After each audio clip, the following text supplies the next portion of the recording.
तो जिस प्रकार आदरणीय गरीबदास जी 12वें पंथ के प्रवर्तक थे, और ये 12 पंथ किसने चलाए? काल ने।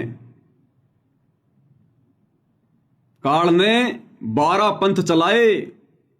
इसने परमात्मा से कहा था कि जाओ तुम अपना एक पंथ चलाओगे, मैं 12 पंथ चलाऊंगा तेरे कबीर नाम से। इसलिए तो गुरुदेव भगवान ने कहा कि 12वें पंथ की जो आत्माएं हैं वो ना तो भक्ति को समझ पाएंगी ना भगवान को समझ पाएंगी। 12 पंथ काल फुरमाना और भूले जीव न पावे ठिकाना। ये 12 पंथ हम ही को ध्यावें और ये अस्थिर घर का मर्म न पावें। कबीर भगवान कहते हैं कि ये 12 पंथ ये कबीर कबीर का गाएंगे गुण, लेकिन इनके पास में कबीर की भक्ति की छींट भी नहीं होगी। और 12 पंथों के जो भगत होंगे, जो पंथी होंगे, वो काल के मुंह में रहेंगे, काल के मुंह में। 12वें पंथ नाम जो लेही हमरे मुख में आन समोई। कौन कहता है? काल। कि 12 पंथ नाम जो लेही, यानी 12 पंथों तक जो व्यक्ति उपदेश लेगा, जो गरीबदास जी के भगत हैं, वो भी काल के मुख में रहेंगे, काल के मुख में। 12 पंथ नाम जो लेही हमरे मुख में आन समोई। तो 12 पंथ भाई और बहनों किसने चलाए? काल ने। अब विचार करो भाई और बहनों, काल ने सबसे पहले जो पंथ चलाया तो काल ने अपनी आत्मा भेजी होगी ना, क्योंकि पंथ काल चला रहा है तो पंथ को चलाने वाला कौन भेजेगा? काल ही भेजेगा। तो 12वां पंथ किसका? काल का। तो आत्मा किसकी होनी चाहिए? उस 12वें पंथ को चलाने वाली आत्मा, वो प्रवर्तक कौन भेजेगा? काल भेजेगा। लेकिन गरीबदास जी को तो हम काल का प्रवर्तक कह ही नहीं सकते, क्योंकि अब हमें हकीकत का पता चल गया कि गरीबदास जी के रूप में तो खुद कबीर भगवान थे, कबीर परमात्मा थे। पंथ काल का और उसके प्रवर्तक बन गए खुद कबीर परमात्मा गरीबदास जी के रूप में। फिर वो काल वाली आत्मा कहां गई? काल ने भी तो भेजी होगी ना। ये तो चलो बीच में परमात्मा ने खेल खेल दिया, लेकिन 12वें पंथ का प्रवर्तक काल ने भी तो भेजा है। वो कहां है? ये है वो गूढ़ रहस्य भाई और बहनों। परमात्मा कैसे शिशु रूप में 8 सितंबर 1951 को प्रकट हुए हैं सतगुरु रामपाल जी। गरीबदास जी ने क्या कहा अपनी वाणी में?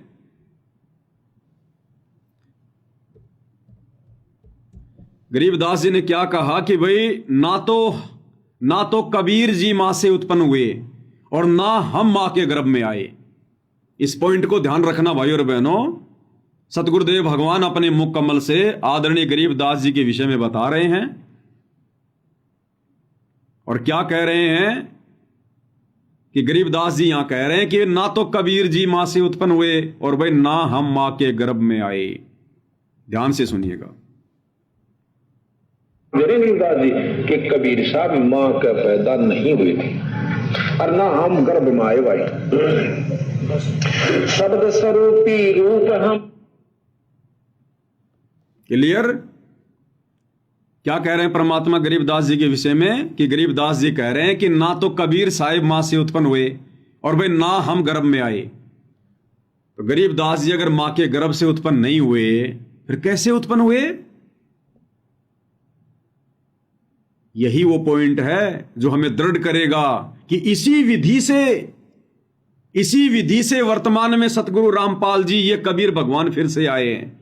जिस विधि से गरीबदास जी आए हैं, किस विधि से आए हैं? 12वां पंथ काल का। आत्मा तो काल ने भेजनी थी और उसने भेजी भी।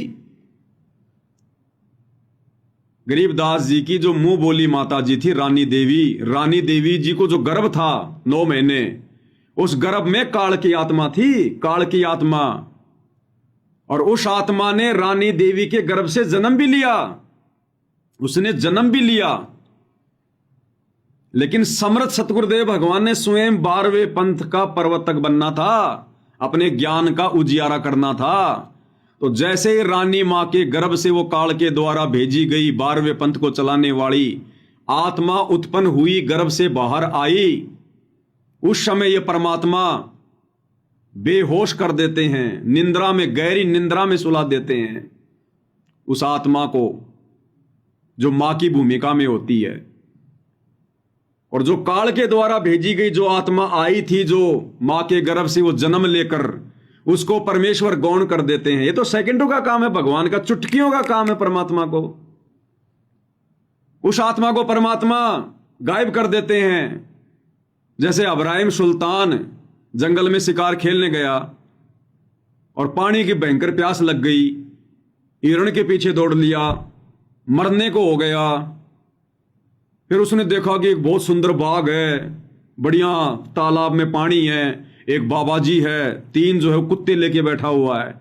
उसने आम अंगूर खाए, सेब संतरे खाए, पानी पिया, घोड़े को खिलाया पिलाया, बाबा जी से बात करी। अंत में जब बाबा जी ने कहा कि नालायक भक्ति कर ले, ये तेरे बाप दादा हैं ये कुत्ते, इनको खिलाऊंगा मैं हलवा, दे उनके साकड़ की। और अब जो अब्राहिम सुल्तान है, बलक बुखारे का बादशाह, वो भी मरने के बाद में कुत्ता बनेगा। ये जो बेल है ना तीसरी, उसको बांधूंगा। तो ये सुनकर अब्राहिम के पसीने आ गए, उसके चरणों में गिर गया नीचे, क्षमा करो परवरदिगार, क्षमा करो। 2 मिनट बाद में जब उठा तो देखा वहां तो कुछ नहीं, सब गायब। वो कुत्ते भी गायब, बाबा भी गायब, तालाब भी गायब, बाग बगीचे, सेब संतरे सब गायब। तो ये कोई बड़ी बात नहीं है परमेश्वर के लिए। परमात्मा तो पूरी सृष्टि को एक चुटकी में यूं गायब कर दे। अपने नाखून के ऊपर परमात्मा पूरी सृष्टि को ठहरा दे, नाखून पे जाके आधे बाल के ऊपर शकल पसारा, ऐसे पूर्ण ब्रह्म हमारा। तो ये परम शक्ति है सतगुरु रामपाल जी, कबीर भगवान। तो काल के द्वारा भेजी गई आत्मा, क्योंकि काल के पंथ को चलाने के लिए काल अपनी आत्मा भेजेगा। तो रानी मां के गर्भ में काल की आत्मा थी, और जैसे ही वो आत्मा बाहर आई, अब ये असंख्य कलाओं का स्वामी, गरीब सब पदवी के मूल हैं, सकल सिद्धि हैं तीर, दास गरीब सतपुरुष भजो अविगत कला कबीर। इनके पास तो पराशक्ति है, पराशक्ति जो 8 सिद्धि 9 निधि 24 सिद्धियों की जो स्वामी है, जननी है, पराशक्ति पूर्ण पटरानी, शतलोक की कहूं निशानी। जिस पराशक्ति से परमात्मा ने पूरी सृष्टि को रचा। तो गुरुदेव भगवान ने क्या किया, उस कबीर भगवान ने रानी मां के गर्भ से उत्पन्न काल के द्वारा भेजी गई आत्मा को ये सेकंड में गायब, और परमेश्वर खुद शिशु रूप बनाकर अपनी शब्द शक्ति से, वो मां के गर्भ से नहीं आते, शिशु रूप बनाकर उसी अवस्था में रोते हुए और मां के बराबर में लेट गए। किसी को नहीं पता, भगवान ने आप और हमारी यानी इंसानों की चरम दृष्टि को भी धोखा दे दिया। कौन उत्पन्न हुआ था और कौन आ गया, काल की चरम दृष्टि को भी धोखा। इसलिए फिर गरीबदास जी के बारे में कहते हैं, और गरीबदास जी भी कहा करते थे, भाई मेरा तो जन्म हुआ है। क्योंकि जन्म तो हुआ था, लेकिन जन्म हुआ किसका, उस काल के द्वारा भेजी गई आत्मा का। इसलिए गुरुदेव कहते हैं कि गरीबदास जी का गांव छुडानी में जन्म हुआ। और फिर क्या कह देते हैं कि गरीबदास जी तो खुद परमात्मा थे, वो तो बंदी छोड़ थे। हम भी तो जयकारा लगाते हैं, बंदी छोड़ गरीबदास जी महाराज की जय। लगाते थे कि नहीं लगाते? तो बंदी छोड़ कौन होता है? कबीर भगवान। तो दोनों बातें हो गई यहां पर। यह भी कह दिया कि गरीबदास जी का गांव छुडानी में रानी माई के गर्भ से जन्म हुआ। तो जन्म हुआ भाई, लेकिन वो काल के द्वारा भेजी गई आत्मा का हुआ। बाद में अपनी शब्द शक्ति से, अपनी वचन शक्ति से शिशु रूप बना लिया परमात्मा ने, लेट गए। अब दुनिया की नजरों में तो जन्म ही हुआ, और संत भी अपने आप को छुपा के कहेगा मेरा जन्म हुआ। और ये तत्व ज्ञान क्यों दिया? इस तत्व ज्ञान से फिर हम समझेंगे जन्म किसका हुआ और फिर प्रकट कौन हुआ। ऐसे ही 8 सितंबर 1951 को परमपिता परमेश्वर सतगुरु रामपाल जी भगवान, ये स्वयंभू परमात्मा परिभू, जो किसी मां के गर्भ से जन्म लेकर नहीं आते, इंद्रो माई के गर्भ में 9 महीने जो आत्मा थी वो काल की आत्मा थी। वो काल की आत्मा थी। संस्कारवश जिस आत्मा ने आना था उसके गर्भ से वो आत्मा थी। लेकिन परमेश्वर ने पिछली पीढ़ी में आना था, समय अपना निर्धारित किया हुआ था। और जैसे इंद्रो माई के गर्भ से वो आत्मा बाहर आई, उस आत्मा ने जन्म लिया। उसी समय सेम टू सेम लीला कबीर परमेश्वर जी ने अपनी वचन शक्ति से, शब्द शक्ति से अपना शिशु रूप बनाया, उस आत्मा को गायब कर दिया और अपनी मुंह बोली माता के बराबर में लेट गए जैसे भी थे। जन्म दिलाने वाली दाई को भी पता नहीं चलेगा कौन आ रहा है कौन जा रहा है, कौन सा बच्चा आया था और कौन सा बच्चा मेरे हाथ में आ गया। ये परमात्मा ऐसा ही खेल खेलता है। इसकी समर्थता को भाई और बहनों कोई जान नहीं सकता। नामा और रैदास रसीला, कोई न जाने अवगत की लीला। उस दाई को भी नहीं पता चला होगा जिसने बच्चा पैदा करवाया होगा, क्योंकि उस समय तो जो दाई होती थी, गांव की जो बूढ़ी औरतें होती थी, जिनको थोड़ा बहुत बच्चे पैदा करवाने का अनुभव होता था, वही बच्चे पैदा करवाया करती थी, हॉस्पिटल में नहीं जाया करते थे। उसको दाई कहते थे जो बच्चा पैदा करवाती थी। उसको भी नहीं पता चला, उसकी आंखों के सामने परमात्मा चेंज हो गए, बदल गए, वचन शक्ति से अपना सेम टू सेम रूप बना लिया। उस काल की आत्मा को फुर गायब। कैसे? जिस प्रकार गुरुदेव ने बताया कि उनका एक भगत था जो 7 कोस ऊंचे पहाड़ पर रहा करता था। भक्ति के लिए जाते थे पहले ये पहाड़ों के ऊपर, ताकि हमें कोई डिस्टर्ब ना करे, शांति में एकांत में अपना भजन करें। इसलिए जाते थे पहाड़ों में, जंगलों में, गुफाओं में, और पीछे पीछे इनके भगवान भटकता रहता। फिर तो एक दिन वो बीमार पड़ गया और ऊपर एक तालाब था। अब वो बीमार पड़ गया और उसकी आदत थी हाथ मुंह वगैरह धो के अपनी जो भक्ति क्रिया वो किया करता था। इतना बीमार हो गया उससे खटिया से नीचे भी नहीं उतरा गया कि अब क्या करूं। नीचे तालाब पे आता था वो हाथ मुंह धोने, पहाड़ के नीचे वो तालाब पे आता था हाथ मुंह धोने के लिए, वहीं होगा कहीं आसपास थोड़ा बहुत। इतना बीमार हो गया उसकी उठने की भी हिम्मत नहीं हुई, और उसने मन ही मन में सोचा कि हे भगवान, आज तो मेरी भक्ति क्रिया अधूरी रहेगी। यानी उसने भक्ति के लिए उसने चिंता व्यक्त की, भक्ति के लिए, कि आज यदि मैंने हाथ मुंह नहीं धोया तो आज मैं भक्ति क्रिया, आज मैं वो कैसे करूंगा, शुद्धता कहां रहेगी। उसकी इस चिंता को देखकर परमात्मा ने पूरी पृथ्वी पर इतनी भयंकर बारिश कर दी, इतनी भयंकर बारिश करी, पूरी सृष्टि को डुबो दिया भगवान ने। चाहते तो परमात्मा एक कटोरा जल का उसके पास रख देते, लेकिन समर्थ अपनी समर्थता को दिखाता है।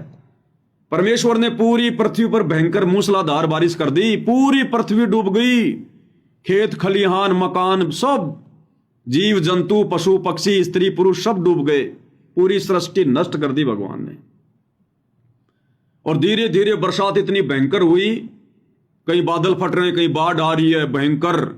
7 कोस ऊंचे पहाड़ पर पानी चढ़ गया, और जब उसने देखा नीचे की तरफ, ये भगवान, पूरी सृष्टि डुबो दी आपने मेरे लिए। अपने आप को कोस रहा है कि हे परवरदिगार, मैं तो बड़ा पाप का भागी बन गया, मुझ नीच के कारण आपने ये लीला की। और उसने मुंह धोया, और अगले क्षण जैसे उसने मुंह धो लिया और भगवान से उसने ये प्रार्थना की कि परमात्मा, मैं तो असंख्य जन्मों तक पाप का भागी बन जाऊंगा, मेरे कारण आपने पूरी सृष्टि को डुबो दिया।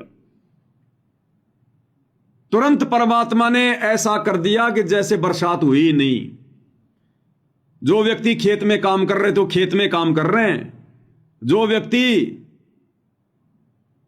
अपने किसी ऑफिस में काम कर रहा था, कोई लिखा पढ़ी का काम कर रहा था पेन और उस कागज से, वो लिखा पढ़ी का काम कर रहा, उनको पता भी नहीं क्या हो गया, उस बही के ऊपर एक पानी का टपका भी नहीं है, उनको पता ही नहीं चला कि पूरा संसार डूब गया था, सब मर गए थे, बाढ़ आ गई थी।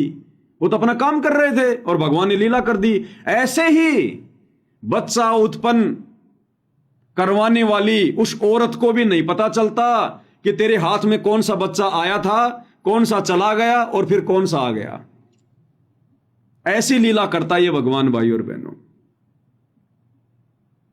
साहिब से सब होत है, बंदे से कुछ नाई, और राई से पर्वत कर दे, फिर पर्वत से राई। मोला जल से थल करे। उसके बाद परमात्मा ने वाणी कही कि मोला जल से थल करे और थल से जल कर देत, और साहिब तेरी साहिबी श्याम कहूं के सवेत। ये परमेश्वर, तेरी महिमा को मैं क्या कहूं, क्या नाम दूं, शब्द नहीं है। तो इस प्रकार से 8 सितंबर 1951 को इंद्रोमाई की कोख से जो काल की आत्मा आई थी, कबीर भगवान ने, सतगुरु रामपाल जी ने उस आत्मा को गायब कर दिया और स्वयं अपनी वचन शक्ति से, शब्द शक्ति से वैसा ही रूप बनाकर, शिशु रूप बनाकर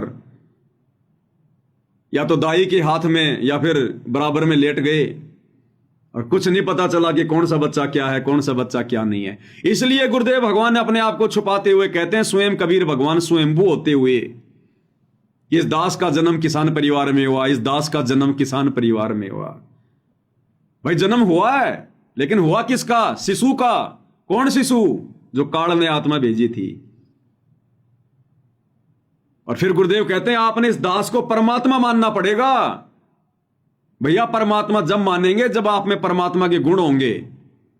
परमात्मा उसको माना जाता है जिसमें परमात्मा के गुण होते हैं, और परमात्मा का गुण है वो कभी मां के गर्भ से जन्म नहीं लेता, वो प्रकट होता है, स्वयंभू है।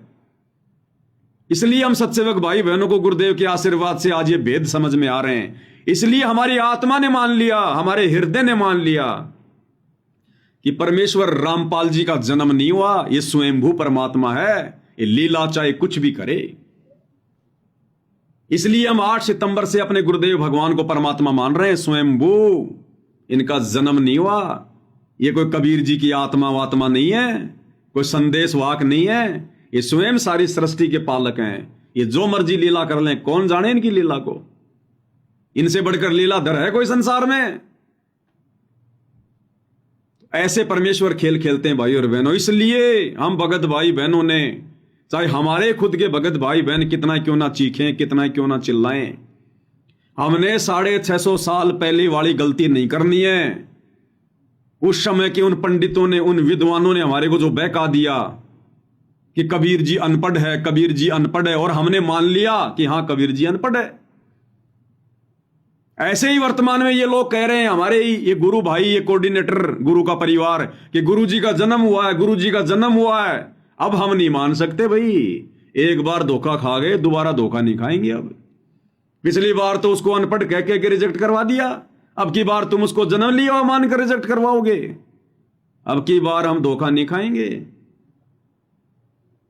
साध संगत से समझ है आया, हम अब नहीं धोखा खाएंगे। चलो चलो रे भगतो, साध संगत में गुरु जी को भोग लगाएंगे।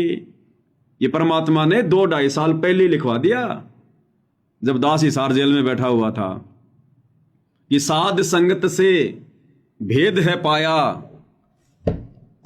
सतगुरु रामपाल जी ने सफल बनाया। जो लिखवाया परमात्मा ने। तो ये ना सोचना कि ये पवन दास ने लिखे भाई और बहनों ये शब्द। मुझे मेरी औकात का अच्छे से पता है, नाम भी ढंग से लिखना नहीं आता, तो ये परमेश्वर ने लिखाए हैं।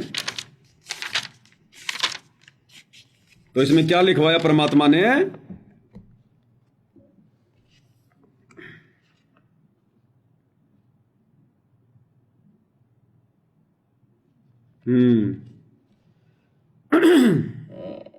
चलो शब्द ही गा लेते परमात्मा का, फिर लास्ट में जो पॉइंट आएगा इसी विषय पर कि परमात्मा ने जन्म नहीं लिया है। बंदी छोड़ सतगुरु रामपाल जी परमेश्वर जी की जय हो।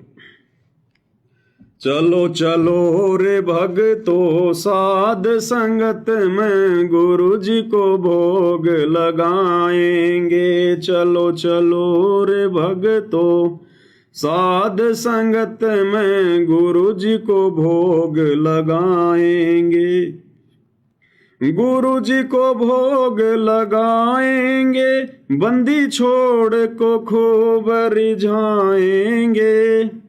गुरु जी को भोग लगाएंगे, बंदी छोड़ को खूब रिझाएंगे। चलो चलो रे भगतो, साध संगत में गुरु जी को भोग लगाएंगे। साध संगत में हंस है आते, सतगुरु को वो दिल से चाहते। साध संगत में हंस है आते, सतगुरु को वो दिल से चाहते, गुरु ज्ञान की चर्चा करके जीवन सफल बनाएंगे। हाँ, गुरु ज्ञान की चर्चा करके जीवन सफल बनाएंगे। चलो चलो रे भगतो साध संगत में गुरु जी को भोग लगाएंगे। साध संगत में हंस हैं आते। हंस कौन होते हैं? जो नीर खीर का निबेरा करते हैं, जो देखा देखी में नहीं चलते, आंखों पे काली पट्टी बांध के नहीं चलते, सुनी सुनाई बातों पे विश्वास नहीं करते, किसी के मनमाने आचरण का शिकार नहीं होते, जो ज्ञान को आधार बनाकर डिसीजन लेते हैं, वो होते हैं हंस। तो साध संगति में कौन आते हैं? वही आएंगे जो हंस आत्मा होंगी, क्योंकि साध संगतियां परमात्मा शुरू करवाते हैं और परमात्मा भीड़ को नहीं जोड़ते साध संगत में। तो साध संगत में हंस हैं आते, सतगुरु को वो दिल से चाहते। जो केवल अपने सतगुरु को ही परमात्मा मानते हैं, दिल से चाहते हैं, जो फॉर्मेलिटी नहीं करते, जिनके दिल में कोई दगा नहीं होता। और क्या करते हैं फिर साध संगत में आके? राजनीति की चर्चा नहीं करते, बसों में बैठकर राजनेताओं की रैलियों में धक्के खाने नहीं जाते, गुंडों की सीबीआई जांच के समर्थन में नहीं जाते, गुरु ज्ञान की चर्चा करके जीवन सफल बनाएंगे। तो साध संगति में वही हो रहा है, गुरु ज्ञान की चर्चा होती है, ज्ञान आधारित चर्चा होती है, और अपना जीवन सफल बनाने की दिशा में आगे बढ़ते हैं भाई बहन। हलवा राम का भोग लगाते, साहिब से फिर विनती करते। हलवा राम का भोग लगाते, साहिब से फिर विनती करते। तीन ताप का कष्ट वो हरते, कृपा अपनी बरसाएंगे। हाँ, तीन ताप का कष्ट वो हरते, कृपा अपनी बरसाएंगे। चलो चलो रे भगतो साध संगत में गुरु जी को भोग लगाएंगे। क्या लिखवाया मालिक ने? हलवा राम का भोग लगाते, क्योंकि परमेश्वर को हलवा राम बहुत पसंद है। हलवा राम। और गीता अध्याय 3 श्लोक 13 के अनुसार परमात्मा को भोग लगाए बिना जो अन्न पकाते हो तो पाप खाते हैं। तो क्या होता है साध संगति में? भंडारे के साथ साथ हलवा राम का भोग लगाते, साहिब से फिर विनती करते। हम विनती करते जी, गुरु जी थारे आगे, साहिब थारे आगे। विनती करते कि नहीं करते? और दूसरी विनती अपने आत्म कल्याण की, हे गुरुदेव हम नीचों पर दया करना परमात्मा, सद्बुद्धि दिए रखना मालिक, मर्यादाओं में रखना परमात्मा, इस काललोक में हमारी भक्ति में कोई भूल ना पड़े मालिक, कोई मर्यादा खंडित ना हो। ए मालिक मैं 2 कोटि का जीव, जड़ बुद्धि प्राणी परमात्मा, मंद बुद्धि प्राणी, आपका नादान बच्चा, अज्ञानी बालक हूं परमात्मा, आप ही संभाल के रखोगे। मेरी समझ, मेरा ज्ञान किसी काम का नहीं है परमात्मा, जब तक आप मेरा मार्गदर्शन ना करो। तो ऐसी ऐसी विनती हम गुरुदेव भगवान के चरणों में बैठकर करते हैं। तो हलवा राम का भोग लगाते, साहिब से फिर विनती करते। साहिब कौन? हमने दाढ़ी मूछ वाले साहिब को तो हटाई दिया। अब साहिब कौन है हमारा? सतगुरु रामपाल जी, अपने गुरुदेव को हम साहिब कह रहे हैं। और 3 ताप का कष्ट वो हरते, कृपा अपनी बरसाएंगे। और फिर अपनी प्यारी आत्माओं के तीनों ताप के कष्टों को, दैहिक, दैविक और आध्यात्मिक, ये 3 प्रकार के होते हैं कष्ट, इनको परमात्मा नष्ट कर देता है जब हम उनको भोग लगाते हैं। 3 ताप का कष्ट वो हरते, कृपा अपनी बरसाएंगे। और भोग की वाणी में क्या कहते हैं परमात्मा? जिन भगतों का ये भोग लग जावे, जिन भगतों का ये भोग लग जावे, उनके तीनों ताप नशावे, उनके तीनों ताप नशावे। करोड़ तीर्थ का फल वो पावे, करोड़ तीर्थ का फल वो पावे। लाभ ये सतगुरु की वाणी का, कोई जगह पुरब लाभाग, सफल हुआ दिन जिंदगानी का। तो क्या लिखवाया परमात्मा ने? 3 ताप का कष्ट वो हरते और कृपा अपनी बरसाएंगे। चलो चलो रे भक्तों साध संगत में गुरु जी को भोग लगाएंगे। साध संगत से मर्म है पाया, गुरु गोविंद का भेद मिटाया। साध संगत से मर्म है पाया, गुरु गोविंद का भेद मिटाया।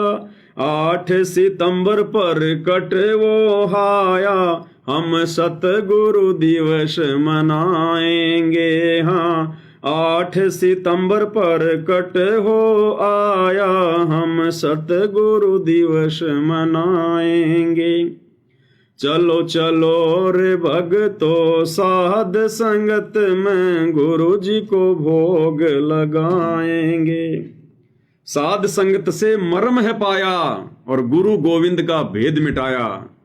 तो गुरुदेव भगवान ने साध संगतियां शुरू करवा कर ही तो इस गूढ़ रहस्य से हमें परिचित करवाया। गुरु और गोविंद के बीच की जो लाइन थी, जो खाई थी, हमने समाप्त कर दी। हमने अपने गुरु को ही अपना गोविंद मान लिया ज्ञान आधार से, और वो जो नकली गोविंद जो हम पूज रहे थे, दाढ़ी मूछ वाली फोटो, कागज का टुकड़ा, उसको हमने साइड में कर दिया। तो ये मर्म, ये ज्ञान हमें कहां से हुआ? साध संगति से हुआ, सतगुरु के आशीर्वाद से। और 8 सितंबर प्रकट हो आया, हम सतगुरु दिवस मनाएंगे। हम अपने गुरु को ही प्रकट हुआ मानकर, क्योंकि उनके विधान में है, उनके गुणों में है, उनके लक्षणों में है। और 8 सितंबर के दिन को हम सतगुरु प्रकट दिवस के रूप में मना रहे हैं। चलो चलो रे भक्तों साध संगत में गुरु जी को भोग लगाएंगे। गीता जी ने महिमा गाई, सतगुरु की पहचान बताई। गीता जी ने महिमा गाई, सतगुरु की पहचान बताई। साध संगत से समझ है आई, हम अब नहीं धोखा खाएंगे। हाँ साध संगत से समझ है आई, हम अब नहीं धोखा खाएंगे। चलो चलो रे भक्तों साध संगत में गुरु जी को भोग लगाएंगे। गीता जी ने महिमा गाई और सतगुरु की पहचान बताई। गीता अध्याय 15 श्लोक नंबर 1 से 4, जो उल्टे लटके हुए संसार रूपी वृक्ष के सभी विभागों को, और जो परमाणु के साथ में जो बता दे कि वो जड़ क्या है, वो तना क्या है, टहनियां क्या है, फल क्या है, पत्ते क्या है, वो होगा तत्वदर्शी संत। तो गीता जी ने जब पहचान बता दी कि तत्वदर्शी संत ऐसा होता है, और गुरुदेव भगवान ने हमारे को जो है प्रैक्टिकल करके दिखा दिया, कौन ब्रह्मा का विष्णु है, कौन शंकर की माँ, शंकर का दादा कौन है, हमको दे बता। अक्षर पुरुष एक पेड़ है, निरंजन वाकी डार, तीनों देवा शाखा है, पात्र रूप संसार। तो ये पहचान ये किसने बताई? गीता जी में लिखी हुई थी, और ये प्रैक्टिकल करके आप और हमारे को किसने समझाई? सतगुरु रामपाल जी भगवान ने। और तत्वदर्शी संत फिर कौन होता है? स्वयं कबीर भगवान आते हैं तत्वदर्शी संत बनकर। तो अब हमें पहचान हो गई ना, इसलिए साध संगत से समझ है आई, हम अब नहीं धोखा खाएंगे। तो अब हम 650 साल पहले वाली और युगों युगों वाली वो गलती जो हम गुरु को मानुष मानकर चोट खाते आ रहे हैं, अब हम साध संगति से जुड़ने के बाद वो गलती नहीं करेंगे। अब हम धोखा नहीं खाएंगे। इसलिए गरीबदास जी वाला उदाहरण बिल्कुल परफेक्ट है। सेम उसी प्रोसीजर से 8 सितंबर 1951 को अपनी वचन शक्ति से, शब्द शक्ति से शिशु रूप बनाकर परमेश्वर रामपाल जी प्रकट हुए। सतगुरु दिल्ली मंडल आईसी, सूती धरनी सोम जगाईसी। चलो चलो रे भक्तों साध संगत में गुरु जी को भोग लगाएंगे। नाम कबीर वेदों ने गाया, गुरु रामपाल अब नाम धराया। नाम कबीर वेदों ने गाया, गुरु रामपाल अब नाम धराया। कर्महीन कोई जान न पाया, फिर आंसू खूब बहाएंगे। हाँ कर्महीन कोई जान न पाया, फिर आंसू खूब बहाएंगे। चलो चलो रे भक्तों साध संगत में गुरु जी को भोग लगाएंगे। नाम कबीर वेदों ने गाया। कबीर वेदों में परमेश्वर का नाम लिखा हुआ, कबीर देव, कबीर अग्नि, कबीर अमित ओजा। और अब कलयुग की पिछली पीढ़ी में अपना क्या नाम रखवाया? संत रामपाल। है वही परम शक्ति, है वही कबीर, बस नाम का फर्क है। शक्ति में, गुणों में, लक्षणों में कोई फर्क नहीं है। अरे नाम कबीर नहीं होगा तो क्या कबीर भगवान नहीं होगा? सतयुग में कौन सा कबीर नाम था भाई? सतसुकृत नाम था, फिर भी था तो कबीर। त्रेता में कौन सा कबीर नाम रखवाया था? मुनिंदर ऋषि, लेकिन थे तो कबीर भगवान। द्वापर में कौन सा कबीर नाम रखवाया था? करुणामय ऋषि, लेकिन थे तो कबीर भगवान, समर्थ तो वही थे। तो वर्तमान में कोई जरूरी है कबीर नाम रखवाएंगे? अब हम पहचान लेंगे भगवान को, उनकी खुशबू से पहचान लेंगे। एक फिल्म देखा करते थे पहले हम, जीत, सन्नी देओल की, सलमान खान की, करिश्मा कपूर की।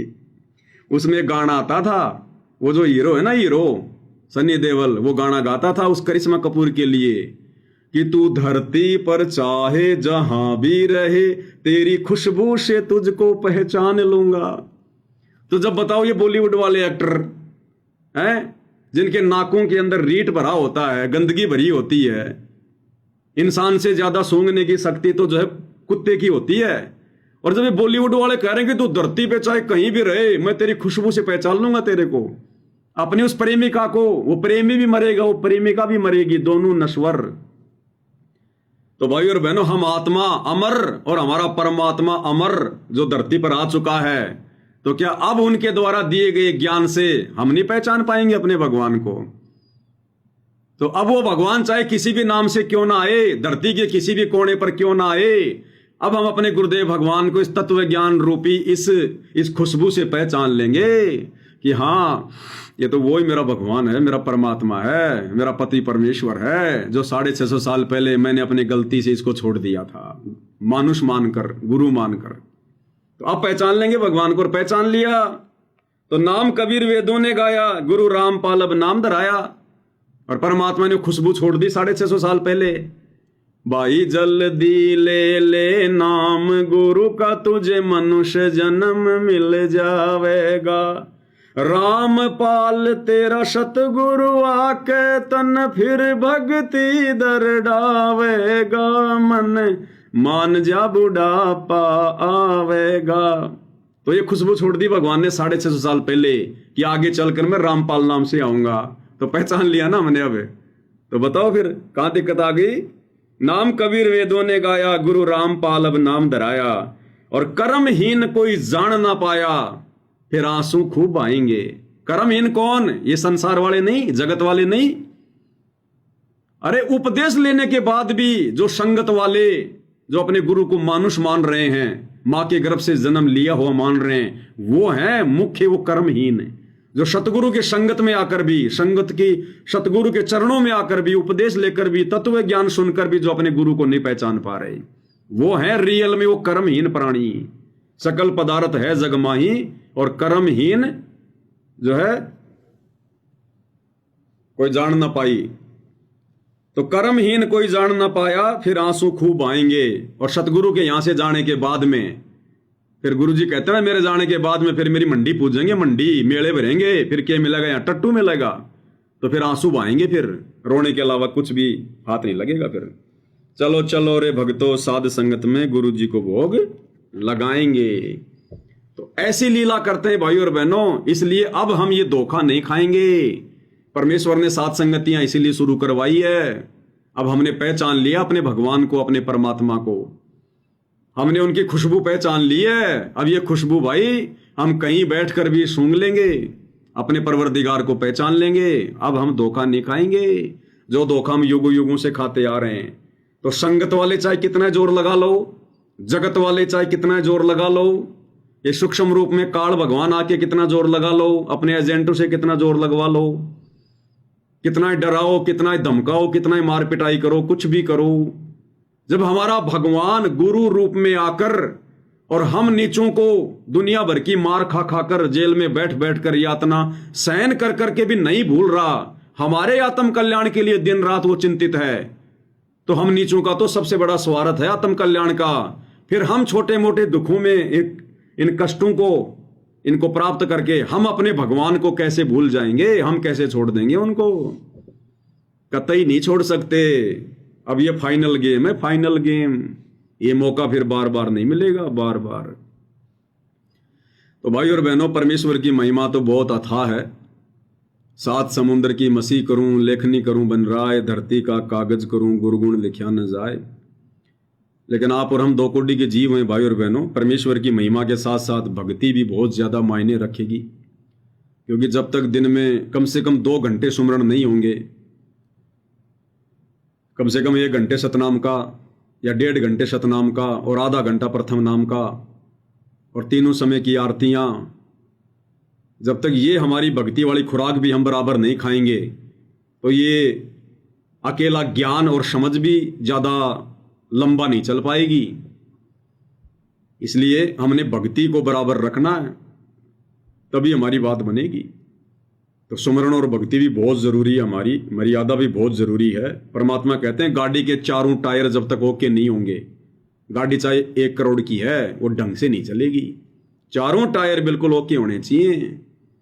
टायर की कीमत ज्यादा नहीं होती गाड़ी की तुलना में। टायर तो कोई 20-25 हजार का होता होगा, और गाड़ी 1 करोड़ की। अगर वो एक टायर अगर पंचर है, वो 1 करोड़ की गाड़ी भी यूं चलेगी सांप की तरह, मंजिल पर नहीं पहुंचाएगी। तो इसी प्रकार मान लो हमने महिमा कर ली और भक्ति हमारी बनी नहीं, मर्यादा हमने तोड़ दी, सुमरण पूरा हमारा हुआ नहीं, तो भी हमारी भक्ति रूपी गाड़ी सांप की तरह चलेगी, टेढ़ी मेढ़ी। इसलिए हमने चारों टायरों को बिल्कुल ओके रखना है। महिमा भी हमने बराबर करनी है, मर्यादा भी बराबर रखनी है, सुमरण भी बराबर करना है, आरती भी बराबर करनी है, 5 यज्ञ भी हमने बराबर करने हैं। नेक नीति ईमानदारी से बिल्कुल और धैर्य के साथ में भक्ति मार्ग पर अपने गुरुदेव भगवान को अपना परम सहारा मानकर, रूठो जग सारा रूठे ना परमेश्वर हमारा, इन्हीं का है परम सहारा।